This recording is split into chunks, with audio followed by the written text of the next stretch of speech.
Hello everyone, ओम नमः शिवाय। I hope कि आप सभी ठीक होंगे और अपना ध्यान भी रख रहे होंगे। मैं आज आपको अपनी केवीएस की जर्नी बताने वाली हूँ कि किस तरह मेरा पहला सक्सेस ही मेरा पहला फेलियर बन गया केवीएस की वजह से। मैं आज आपको इसकी पूरी स्टोरी बताने वाली हूँ, केवीएस में क्या क्या हुआ और किस तरह से मैंने अपनी तैयारी की थी। देखो, किसी भी चीज़ के बारे में अगर हम जानना चाहते हैं तो हमें उसकी ना जड़ में मतलब उसके बेसिक से जानना स्टार्ट करना पड़ेगा। मैं ना अपने बीएड से स्टार्ट करूंगी कि मैंने बीएड में किस तरह से अपनी तैयारियां की हैं, क्योंकि बीएड की चीज़ें बहुत हेल्प करती हैं केवीएस एग्जाम में। ये जितने भी टीचिंग एग्जाम्स होते हैं, बीएड ही हमारा बेस होता है। इसी बीएड के बेस पर ही हम अपने टीचिंग एग्जाम्स की तैयारी करते हैं। जब मैंने अपना बीएड में एडमिशन लिया था मैंने काफ़ी अच्छे से पढ़ाई की, क्योंकि मुझे थोड़ी डिफिकल्ट लगती थी चीज़ें, क्योंकि मैंने पीसीएम से पढ़ाई की अपनी, तो मुझे बीएड थोड़ी डिफिकल्ट सी लग रही थी। इसलिए फर्स्ट ईयर में मैंने काफ़ी ज़्यादा मेहनत की, मतलब बीएड के अकॉर्डिंग। जैसे बच्चे बहुत कम पढ़ते हैं बीएड में, मैंने उस अकॉर्डिंग बहुत ज़्यादा मेहनत की थी अपने फर्स्ट ईयर में। मैंने सभी उसके बाद लास्ट टर्म पर आते आते मैंने सारी प्रैक्टिकल फाइलें बना ली थी, सभी चीज़ें तैयार कर ली थी, और एग्जाम आने से पहले ही मैंने काफ़ी अच्छी अपनी बीएड की प्रिपरेशन कर ली थी। क्योंकि इस टाइम पर ना कोरोना चल रहा था, तो इस वजह से बीएड फर्स्ट ईयर में हमारे कोई एग्जाम नहीं हुए थे, और मुझे ऐसा लग रहा था कि मेरी तो सारी मेहनत ऐसे ही चली गई है। मैंने इतनी मेहनत से बीएड फर्स्ट ईयर की पढ़ाई की, उसके बाद इतनी सारी फाइलें बनाई जाती हैं बीएड फर्स्ट ईयर में भी और सेकंड ईयर में भी, सभी चीज़ें ऐसे ही चली गई थी। क्योंकि मुझे बहुत ज़्यादा उस टाइम पर ना ये क्रेज था कि मुझे यूपी टेट का एग्जाम अपना क्लियर करना है, वो भी अपना बीएड कंप्लीट होने से पहले ही, और उसकी तैयारी करना शुरू की अपनी। और मुझे यूपी टेट की चीज़ें काफ़ी ईजी लगती थी, और मुझे लगता था कि हाँ, मेरा हो जाएगा पहली बार में। जब मैं यूपी टेट का एग्जाम दूंगी तो काफ़ी ईजी लगता था मुझे, और सीटेट के कंपैरिजन में सीटेट तो मुझे न्यूट्रल सा लगता था, मतलब मेरा कुछ क्रेज भी नहीं था सीटेट के लिए कि मुझे सीटेट निकालना है, मुझे सीटेट का एग्जाम देना है। बट यूपी टेट को लेकर तो मैं एकदम पागल की तरह मतलब बहुत पढ़ाई करती थी मैं यूपी टेट के लिए, और मुझे इजी लगता था, उसको पढ़ना भी अच्छा लगता था यूपी टेट को। इसलिए मैंने यूपी टेट का फॉर्म फिल किया था और उसका ही पेपर दिया। 28 नवंबर का पेपर था। एग्जाम लीक होने की वजह से वो तो कैंसिल हो गया था। उसके बाद मैंने, क्योंकि अपना सीटेट का फॉर्म भी भर रखा था, लेकिन मैंने उसकी कुछ पढ़ाई नहीं की थी, क्योंकि मुझे ना सीटेट समझ नहीं आता था, सीटेट की लैंग्वेज वगैरह थोड़ी डिफिकल्ट थी। इसलिए मैंने इसकी ज़्यादा पढ़ाई नहीं की थी। जनवरी में मेरा सीटेट का एग्जाम हुआ था, 6 जनवरी का मेरा एग्जाम था। मैंने दे दिया था अपना सीटेट का एग्जाम, और मेरा ठीक ठाक भी हो गया था। इस एक मंथ में मैंने अच्छी खासी तैयारी कर ली थी। नोट्स वगैरह तो मैंने नहीं बनाए थे, सिर्फ यूट्यूब से ही पढ़ाई की थी अपना ऑनलाइन। कुछ भी नोट्स बनाने का टाइम नहीं था, क्योंकि एक मंथ ही था मेरे पास। 6 जनवरी को मैंने अपना सीटेट का एग्जाम दे दिया था। जिस टाइम पर मैंने अपना एग्जाम दिया, तो जब मैं घर पर आई, मुझे तो ऐसा लग रहा था कि मतलब मेरा एग्जाम अच्छा नहीं हुआ है, क्योंकि जब हम कोई एग्जाम देते हैं ना, तो हमें वो क्वेश्चन घर पर आने के बाद हमें वो क्वेश्चन याद नहीं रहते जो हमने किए होते हैं, जो हमने ठीक कर रखे होते हैं, क्योंकि उनको करने में हमें ज्यादा टाइम नहीं लगता। हम उसको करते हैं और आगे अगले क्वेश्चन पर निकल जाते हैं। घर आकर हमें वो क्वेश्चन ज्यादा माइंड में रहते हैं, जो क्वेश्चन हमसे हुए नहीं होते, जिन क्वेश्चन पर हमने ज्यादा टाइम लगाया होता है। इसलिए जब मैं घर आती थी और जब मैं सोचती थी कि मेरा एग्जाम कैसा हुआ है, तो मुझे ऐसा लगता था कि मेरा एग्जाम तो मतलब बहुत ज्यादा बेकार हुआ है, क्योंकि मुझे वही क्वेश्चन याद रहते थे जिन पर मैं अटकी थी, या जिनको मैंने बार बार सोल्व करने की कोशिश की थी, या जिनको बार बार पढ़ने की कोशिश की थी। जब मैं सीटेट का एग्जाम देकर आई थी, मुझे ऐसा लग रहा था कि मैं तो पास भी नहीं हो पाऊंगी।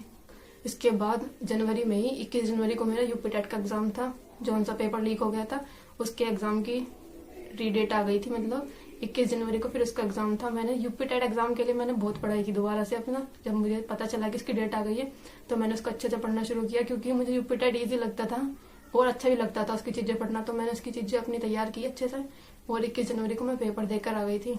जनवरी में मेरे दोनों एग्जाम हो चुके थे, सीटेट का एग्जाम भी और यूपी टेट का एग्जाम भी। सीटेट के एग्जाम में तो मुझे कहीं से भी ऐसी फीलिंग नहीं आ रही थी कि मेरा एग्जाम पास हो पाएगा, क्योंकि एक तो ऑनलाइन एग्जाम था, आंसर की भी नहीं चेक कर सकती थी मैं। और यूपी टेट का मुझे थोड़ा लग रहा था कि हाँ हो जाएगा, क्योंकि उसमें मैंने चीजें चेक कर ली थी यूट्यूब से, जो आंसर की टीचर्स देते हैं, उससे मैंने थोड़ी चीजें चेक कर ली थी। मुझे लग रहा था कि हो जाएगा। ऐसे ही करते फरवरी या शायद मार्च में इन दोनों एग्जाम्स की आंसर की भी आ गई थी। आंसर की तो चेक कर ली थी मैंने। उसके बाद मेरे अच्छे खासे नंबर बैठ रहे थे। फर्स्ट पेपर में सीटेट के फर्स्ट पेपर में मेरे 121 नंबर बैठ रहे थे आंसर की अकॉर्डिंग, और यूपी टेट में मेरे 118 बैठ रहे थे, और सेकंड पेपर में 106 बैठ रहे थे। कुछ टाइम बाद ही रिजल्ट भी आ गया था। 1-2 नंबर आगे पीछे हुए थे मेरे भी। सीटेट के पेपर में मेरे 122 हो गए थे, और यूपी टेट के पेपर में फर्स्ट पेपर में 118 थे, और सेकंड पेपर में 106 थे। इस तरह का मेरा रिजल्ट रहा था यूपी टेट और सीटेट का, दोनों का ही। जब मैंने अपने मम्मी पापा को बताया, तो पहले मम्मी ने तो यही बोला सीधा कि झूठ तो नहीं बोल रही है, मजाक तो नहीं कर रही है, पास हो गया तेरा, तूने पहली बार ही दिया था। तो मैंने कहा कि हाँ हो गया है। बस ऐसे सभी लोग खुश थे, चलो हो गया। बस इस तरह से सारी चीजें कंप्लीट हो गई थी यहाँ पर। मतलब मैं बीएड सेकंड ईयर में थी, और सेकंड ईयर कंप्लीट होने से पहले ही मेरे सीटेट का और यूपी टेट के दोनों एग्जाम पास हो चुके थे। उसके बाद ये सब रिजल्ट वगैरह आने के बाद और आंसर के आने के बाद मैंने पूरी अपना प्रिपरेशन शुरू कर दी थी बीएड के लिए, क्योंकि बीएड सेकंड ईयर मुझे बहुत ज़्यादा डिफिकल्ट नहीं लग रही थी, क्योंकि बीएड सेकंड ईयर के सब्जेक्ट काफ़ी इजी से थे और अच्छी अच्छी चीज़ें थी सारी, मतलब सभी चीज़ें पढ़ने में आसान थी, ईजी थी। थोड़ी सी एक बुक थोड़ी मुझे डिफिकल्ट लगती थी, असेसमेंट ऑफ लर्निंग वाली, और सारी बुक्स तो काफ़ी अच्छी थी। तो सेकंड ईयर में मैंने सारी चीज़ों में पार्टिसिपेट किया उसके बाद, क्योंकि मेरा सीटेट और यूपीटेट दोनों क्लियर हो चुके थे, तो मैं काफ़ी खुश थी। इस वजह से मैंने अपना बीएड बहुत अच्छे से एंजॉय करके किया है। मैंने अपनी इंटर्नशिप भी कंप्लीट की, मैंने स्काउट गाइड के कैंप में भी पार्टिसिपेट किया था, और जो मैंने अपनी इंटर्नशिप की थी ना, वो मैंने अपने उसी कॉलेज से की थी जहाँ पर मैंने अपनी 6ठी से लेकर 12th तक की जो एजुकेशन की थी ना अपनी, मैंने इंटर्नशिप वहीं से की थी। सो इसकी सबसे बड़ी बात ये थी कि जब मैं वहाँ पर अपना इंटर्नशिप के लिए गई थी टीचर्स के पास, तो सभी टीचर्स ने मुझे पहचान लिया था, क्योंकि हमारे गाँव में ना हम 4 लड़कियों का ग्रुप था और हम वहीं पर पढ़ने जाते थे। सो मतलब हम अपनी क्लास के ना एक तरह से टॉपर थे हम चारों, कभी ना कभी ऐसे सभी के अच्छे नंबर्स आते थे, तो टीचर्स ने हमें तुरंत ही पहचान लिया था। सो टीचर्स बोल रहे थे कि आप तो यहीं से पढ़े हुए। सो वो एक गर्व वाली फीलिंग थी, बहुत अच्छा लगा था उस टाइम पर जब टीचर्स ने कहा, और टीचर्स ने वहाँ पर मुझे ले जाकर जब बच्चों के साथ इंट्रोड्यूस कराया, सो सर ने बताया कि देखो ये बच्ची यहीं से पढ़ी हुई है और आज ही हमारे साथ आप सभी को पढ़ा रही है। सो वो टाइम मुझे बहुत ज़्यादा प्राउड फील हो रहा था। ऐसा लग रहा था कि जिन टीचर्स के साथ हमने पढ़ाई की, जिन्होंने हमें पढ़ाया, हम भी उनके साथ पढ़ा पा रहे हैं। सो ये एकदम प्राउड वाला मोमेंट था मेरे लिए बहुत ज़्यादा। सो इस टाइम तक मैंने अपनी सारी चीज़ें कंप्लीट कर ली थी। लाइक मैंने अपनी इंटर्नशिप कंप्लीट कर ली थी, स्काउट गाइड के कैंप में भी अच्छे से पार्टिसिपेट किया था, बहुत एंजॉय करके हम सभी ने स्काउट गाइड का कैंप किया था अपना कॉलेज में। जितनी भी एक्टिविटीज़ हो रही थी हम सभी में पार्टिसिपेट कर रहे थे जो बीएड से लेकर हो रही थी, और अपनी फाइलें वगैरह बना ली थी। अपनी प्रिपरेशन बीएड सेकेंड ईयर की काफ़ी अच्छे से कर ली थी, क्योंकि यूपीटेट और सीटेट में पास होने के बाद अब मैं थोड़ा टेंशन फ्री थी। मुझे लग रहा था इसके बाद अगर कोई अब वैकेंसी वाला एग्जाम आता है तो मैं इजीली दे पाऊंगी। सो ये सारी चीज़ें होने के बाद एग्जाम भी हो गए थे, और एग्जाम भी काफ़ी अच्छे हो गए थे मेरे, क्योंकि मैंने सारी चीज़ें अच्छे से पढ़ ली थी, तो एग्जाम भी काफ़ी ठीक हो गए थे।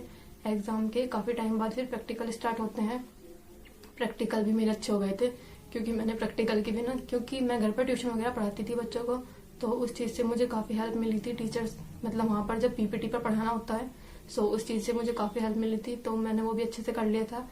मतलब मेरा प्रैक्टिकल भी अच्छा हो गया था, प्रैक्टिकल में भी ठीक ठाक नंबर आ गए थे। सो सब चीज़ें हो गई थी लास्ट तक कंप्लीट। बट इसी बीच दिक्कत ये होती है कि मतलब मेरा बीएड के एग्जाम वगैरह हो गए थे, प्रैक्टिकल भी हो गए थे, लेकिन बीएड का रिजल्ट नहीं आया था, और इसी बीच केवीएस की वैकेंसी आ जाती है। सो मैं तो बहुत ज़्यादा टेंशन में आ गई थी, क्योंकि एक तो वैकेंसी आती नहीं, अगर वैकेंसी अभी आ जाती है और मैं फॉर्म फिल नहीं कर पाऊंगी, उसके बाद तो 4-5 साल तक भूल जाओ कि कोई वैकेंसी भी आने वाली है। सो मैं तो बहुत ज़्यादा टेंशन में आ गई थी। बट थैंक्स टू गॉड कि हमारी जब वैकेंसी आई थी केवीएस की, उसके कुछ टाइम बाद ही हमारा बीएड का रिजल्ट भी आ गया था। सो ये जितनी भी चीज़ें मैं बता रही हूँ ये सब नवंबर या दिसंबर की बातें हैं, क्योंकि नवंबर के आसपास ही मेरा रिजल्ट आया था, और नवंबर के आसपास ही हमारी केवीएस की वैकेंसी आई थी जिसके लिए फॉर्म फिल किए जा रहे थे। सो उसी टाइम पर सीटेट का एग्जाम भी आता, और मैं सीटेट में भी अपना फॉर्म फिल करती हूँ और केवीएस में भी। सीटेट में मैंने अपना एग्जाम फॉर्म इसलिए फिल किया था क्योंकि फर्स्ट टाइम जब मैंने अपना सीटेट का एग्जाम दिया था तो मैंने सिर्फ पेपर फर्स्ट का डाला था, सेकंड वाले का नहीं डाला था, इसलिए इस बार मैंने अपने सीटेट के दोनों फॉर्म फिल किए थे, और मैंने केवीएस का फॉर्म भी अपना फिल कर दिया था प्राइमरी के लिए। सो ये सब चीज़ें हो गई थी मेरी नवंबर या दिसंबर तक। इसके बाद मैं अपनी पढ़ाई शुरू करती हूँ केवीएस के लिए। सीटेट का तो ये था कि अब चलो हो ही जाएगा, क्योंकि मैं केवीएस की तैयारी करूंगी तो सीटेट भी उसके अकॉर्डिंग हो ही जाएगा। सो मैंने अपनी सेल्फ स्टडी स्टार्ट की। ना तो मैंने कोई बैच लिया था, ना ही कोई बुक मंगा पाई थी मैं, क्योंकि मैंने 1-2 जगह पर बुक सर्च भी की थी, बट मुझे कुछ सही मिल नहीं रही थी बुक। मतलब प्रीवियस ईयर पेपर्स की बुक ही चाहिए होती है मुझे ज़्यादातर। अगर मैं सोल्व करती हूँ तो सिर्फ प्रीवियस ईयर की प्रैक्टिस करती हूँ, प्रीवियस ईयर्स की बुक मुझे मिल नहीं पाई थी, इसलिए मैंने ना तो कोई प्रैक्टिस सेट मंगाया था अपना, ना ही कोई बैच लिया था। बस जितना भी मेरे पास मटेरियल था मैं उसी चीज़ों से पढ़ रही थी, और या फिर मैंने यूट्यूब से पढ़ाई की थी।